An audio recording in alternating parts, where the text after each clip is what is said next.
Hey you guys, Lori Frederick here. I have a new one for you. This is Test Drive Ergonomics.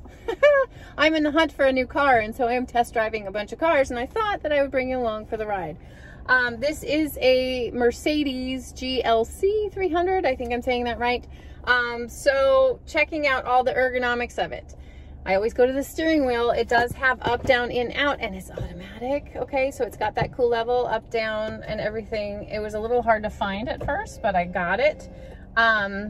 Go second to the headrest. Headrest, they have these fancy little buttons over here, so I can go up and down with the headrest in this position. So for me, this is an okay thing all the way down. I can still get my ear kind of above my shoulders.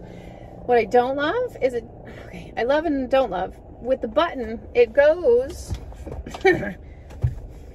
forward and up, which is the dumbest thing imaginable. So if you have this sort of posture, then you'll be thrilled, but otherwise, I don't love it.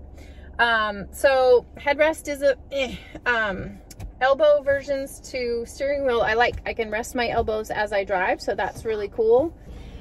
I'm going to interrupt myself because I came into a new version with lighter interior. You can see it because I forgot to mention that it has a adjustment for the seat pan that actually extends. Move my purse for you.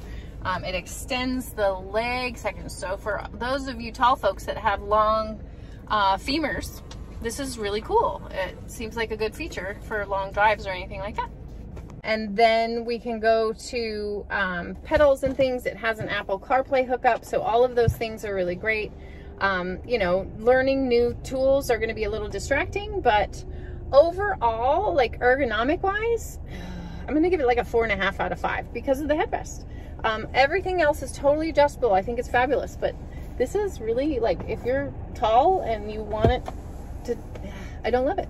So hopefully this is helpful to you. I learned a lot during the test drive. I'll see you on the next one.